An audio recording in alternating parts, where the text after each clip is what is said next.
SSLC പരീക്ഷ എഴുതേണ്ടിയിരുന്ന താമരശ്ശേരിയിലെ 10ാം class വിദ്യാർത്ഥി മുഹമ്മദ് ഷഹബാസ് ഇന്ന് പരീക്ഷ എഴുതാനില്ല. ആ വേദനയിലാണ് അവൻ്റെ അധ്യാപകരും കൂട്ടുകാരും. അവൻ്റെ കൂട്ടുകാർക്ക് കൗൺസിലിംഗ് ഉൾപ്പെടെ നൽകിയാണ് പരീക്ഷ എഴുതാൻ എത്തിക്കുന്നത്. സംഭവിച്ചതെല്ലാം മറക്കുക, പരീക്ഷയിൽ ഫോക്കസ് ചെയ്യുക, അത്രമാത്രം. ഷഹബാസിനെ മർദ്ദിച്ച വിദ്യാർത്ഥികൾ വെള്ളിമാട് കുന്നിലെ പരീക്ഷാ കേന്ദ്രത്തിൽ SSLC പരീക്ഷ എഴുതും. കനത്ത സുരക്ഷയാണ് ജുവനൈൽ ഹോമിന് മുന്നിൽ ഒരുക്കിയിരിക്കുന്നത്. പ്രതിഷേധവുമായി എത്തിയ KSU പ്രവർത്തകരെ കസ്റ്റഡിയിലെടുത്തിട്ടുണ്ട്. നമുക്ക് ആ ദൃശ്യങ്ങളൊന്ന് കാണാം.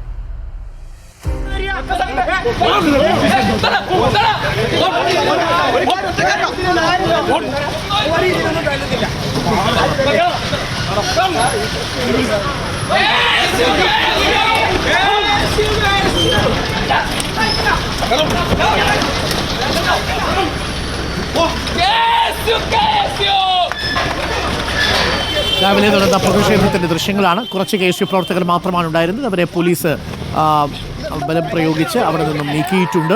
സിനോജ് തോമസ് നമുക്കൊപ്പം ചേരും വെള്ളിമാട് കുന്നിൽ നിന്ന് തത്സമയം. Sinoj, very good morning Sinoj. 10ാം ക്ലാസ്സിലെ പരീക്ഷ എഴുതാൻ പോയ അനുഭവം നമുക്ക് ഒന്ന് പങ്കുവയ്ക്കണം. അതിനു മുൻപ് ഇന്നിപ്പോൾ വെള്ളിമാട് കുന്നിൽ രാവിലെ തന്നെ KSU പ്രവർത്തകരെത്തി. ഈ താമരശ്ശേരിയിൽ പരീക്ഷ എഴുതിപ്പിക്കരുതെന്നുള്ളതായിരുന്നു അവരുടെ പ്രധാന നിലപാട്.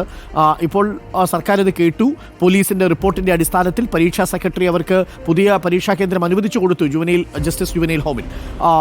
എന്നിട്ടും KSU എന്താണ് ഇന്ന് പ്രതിഷേധവുമായി എത്തിയത് സിനോജ്? അരുൺകുമാർ, അതായത് KSU മാത്രമല്ല, KSU ഒരു 8ഓളം പ്രവർത്തകരാണ് രാവിലെ പ്രതിഷേധവുമായി എത്തിയത്. അവരെ പോലീസ് കസ്റ്റഡിയിലെടുത്ത് മാറ്റി. ഇനി MSF, യൂത്ത് കോൺഗ്രസ് ഒക്കെ തന്നെ, അതായത് പ്രതിപക്ഷ വിദ്യാർത്ഥി യുവജന സംഘടനകൾ പ്രതിഷേധമായി വരുമെന്നാണ് അറിയിച്ചിരിക്കുന്നത്. ഇതാണ് വെള്ളിമാട് കുന്നിലെ ജെൻഡർ പാർക്ക്. ഈ ജെൻഡർ പാർക്കിനകത്താണ് കെയർ ഹോം ഉള്ളത്. അവിടെയാണ് ഈ ഷഹബാസിനെ മർദ്ദിച്ച 5 വിദ്യാർത്ഥികളെയും പാർപ്പിച്ചിരിക്കുന്നത്. അവർക്ക് പരീക്ഷ എഴുതാനുള്ള സൗകര്യം വിദ്യാഭ്യാസ വകുപ്പും പോലീസും ചെയ്തു കൊടുക്കും. കാരണം അത് അവരുടെ അവകാശമാണ് പരീക്ഷ എഴുതുക എന്നുള്ളത്. ജുവനൈൽ ജസ്റ്റിസ് ബോർഡ് അതിനുള്ള ഓർഡർ നൽകിയിട്ടുണ്ട്. പിള്ളേർക്ക് പരീക്ഷ എഴുതാനുള്ളത്. താമരശ്ശേരി സ്കൂളിലാണ് വിദ്യാർത്ഥികൾ പഠിച്ചുകൊണ്ടിരുന്നത്. അവിടെ പരീക്ഷ എഴുതാൻ വന്നു കഴിഞ്ഞാൽ തടയുമെന്ന് KSU, MSFും യൂത്ത് കോൺഗ്രസും പ്രഖ്യാപിച്ച സാഹചര്യത്തിലാണ് പോലീസ് റിപ്പോർട്ട് കൂടി പരിഗണിച്ച് വിദ്യാഭ്യാസ വകുപ്പ് ഇങ്ങനെ പരീക്ഷ വെള്ളിമാട് കുന്നിലേക്ക് മാറ്റാൻ തീരുമാനിച്ചത്. അങ്ങനെ തീരുമാനമെടുത്തതിന് പിന്നാലെ KSUയും യൂത്ത് കോൺഗ്രസ്, MSFും നിലപാടെടുത്തു. ആ കുട്ടികളെ പരീക്ഷ എഴുതാനേ സമ്മതിപ്പിക്കില്ല. കാരണം ഷഹബാസിന് പരീക്ഷ എഴുതാൻ കഴിയാതാക്കിയ കുട്ടികളാണ്. അതുകൊണ്ട് അവരും പരീക്ഷ എഴുതേണ്ട സാഹചര്യമില്ല എന്ന് പറഞ്ഞുകൊണ്ടാണ് ഈ വിദ്യാർത്ഥി യുവജന സംഘടനകൾ, പ്രതിപക്ഷത്തിരിക്കുന്നവർ പ്രതിഷേധവുമായി വരുന്നത്. പക്ഷേ പോലീസിന് അത് അവർക്ക് പരീക്ഷ എഴുതാനുള്ള സൗകര്യം ചെയ്തു കൊടുത്തേ മതിയാവും. അതിനുവേണ്ടിയുള്ള സൗകര്യങ്ങൾ ചെയ്യുന്നു. പ്രത്യേകിച്ച് ഇന്ന് നിയമസഭയൊക്കെ നടക്കുന്ന സാഹചര്യത്തിൽ വലിയ പ്രശ്നങ്ങളില്ലാതെ ഈ 5 വിദ്യാർത്ഥികൾക്കും പരീക്ഷ എഴുതാനുള്ള സൗകര്യം ചെയ്തു കൊടുക്കാനാണ് പോലീസും വിദ്യാഭ്യാസ വകുപ്പും തീരുമാനിച്ചിരിക്കുന്നത്. ഏതായാലും 5 വിദ്യാർത്ഥികൾ ജുവനൈൽ ഹോമിലുണ്ട്. അവർക്ക് ഒരു സുരക്ഷിതമായ കേന്ദ്രത്തിൽ തന്നെ പരീക്ഷ എഴുതാനുള്ള അവസരം ഒരുക്കി കൊടുക്കും. ഇനിയും MSFിൻ്റെയും യൂത്ത് കോൺഗ്രസിൻ്റെ സമരം ഇവിടേക്ക് കടന്നു വരുമെന്ന് അറിയിക്കുന്നു. അതോടൊപ്പം തന്നെ എളേറ്റിൽ സ്കൂളിലാണ് ഷഹബാസ് പഠിച്ചുകൊണ്ടിരുന്നത്. അവിടുത്തെ വിദ്യാർത്ഥികൾ 10M ഷഹബാസ് പഠിച്ചുകൊണ്ടിരുന്നത്. അവിടുത്തെ വിദ്യാർത്ഥികൾക്ക്, പ്രത്യേകിച്ച് ഷഹബാസിൻ്റെ സഹപാഠികൾക്ക് കൗൺസിലിംഗ് ഓൺലൈൻ വഴി നൽകിയിരുന്നു.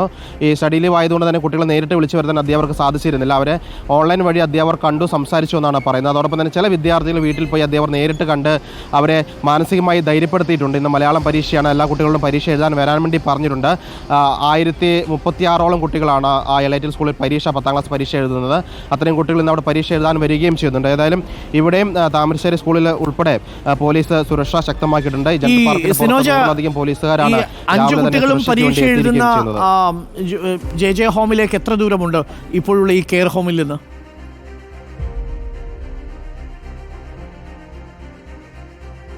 അരുൺകുമാർ, അതായത് ഇത് ജെൻഡർ പാർക്കാണ്. സാമൂഹ്യനീതി വകുപ്പിന് കീഴിലുള്ള ജെൻഡർ പാർക്കാണ്. ഇവിടെയാണ് സാമൂഹ്യനീതി വകുപ്പിൻ്റെ വിവിധ ഓഫീസുകൾ പ്രവർത്തിക്കുന്നത്. ഇവിടെ തന്നെയാണ് ജുവനൈൽ ജസ്റ്റിസ് ബോർഡും ഹെയർ ഹോം, അതുപോലെ CWC തുടങ്ങിയുള്ള സ്ഥാപനങ്ങളൊക്കെ തന്നെ പ്രവർത്തിക്കുന്നത് ഈ കോമ്പൗണ്ടിൻ്റെ അകത്ത് തന്നെയാണ്. ഇവിടെയാണ് ഉള്ളത് കുട്ടികളുള്ളത്. വെള്ളിമാട് കുന്ന് പരിസരത്ത് 2 സ്കൂളുകളുമുണ്ട്. അത് വിദ്യാഭ്യാസ വകുപ്പിന് തീരുമാനിക്കുക എവിടെ കുട്ടികളെ പരീക്ഷ എഴുതിപ്പിക്കണം. അതിൻ്റെ സുരക്ഷ കണക്കിലെടുത്തുകൊണ്ട് ആ സ്ഥലം എവിടെയാണെന്ന് പുറത്തേക്ക് പറയുന്നുമില്ല. ഇനി പറഞ്ഞാൽ നമ്മളത് പുറത്തേക്ക് പറയുന്നില്ല. കാരണം സുരക്ഷ കണക്കിലെടുത്തുകൊണ്ടാണ് ആ കാര്യം പറയാത്തത്. ഒരു പക്ഷേ കുട്ടികൾക്ക് വേണമെങ്കിൽ ഇവിടെ ഇതിനകത്ത് തന്നെ പരീക്ഷ എഴുതാനുള്ള സൗകര്യം വിദ്യാഭ്യാസ വകുപ്പിന് ചെയ്തു കൊടുക്കാം. അല്ലെങ്കിൽ പുറമെയുള്ള 2 സ്കൂളുകളുണ്ട്, അവിടെയും ചെയ്തു കൊടുക്കാവുന്ന കാര്യം മാത്രമേ ഉള്ളൂ. പക്ഷേ പുറത്തേക്ക് പോയി കഴിഞ്ഞാൽ വലിയ പ്രശ്നങ്ങളും പ്രതിഷേധം ഉണ്ടാകാനുള്ള സാധ്യതയുമുണ്ട്. അതുകൊണ്ട് തന്നെ ഒരു ഉചിതമായ തീരുമാനം അധികൃതർ എടുക്കുമെന്നാണ് അറിയിച്ചിരിക്കുന്നത്. ഏതായാലും വിദ്യാർത്ഥികൾ ഇതിനകത്തുണ്ട്. പുറത്ത് വലിയ പോലീസ് സുരക്ഷയാണ് നിലവിലുള്ളത്. ഓക്കെ, മാത്രമല്ല സിനോജ്, നിയമപ്രകാരവും ചട്ടപ്രകാരവും ഈ കുട്ടികൾക്ക് പരീക്ഷ എഴുതാനുള്ള അവകാശമുണ്ട്. നിയമപരമായി ബാലാവകാശ നിയമങ്ങൾ അറിയാവുന്നവർ പരീക്ഷ എതിർക്കാൻ കഴിയില്ല. അത് ഉത്തരവാദിത്തപ്പെട്ട വിദ്യാർത്ഥി സംഘടനകളും അതങ്ങനെ തന്നെയാണ് ഉൾക്കൊള്ളേണ്ടത്. ഇതൊരു പ്രതികാര മനോഭാവമല്ലല്ലോ ഈ ശിക്ഷകൾ എന്ന് പറയുന്നത്.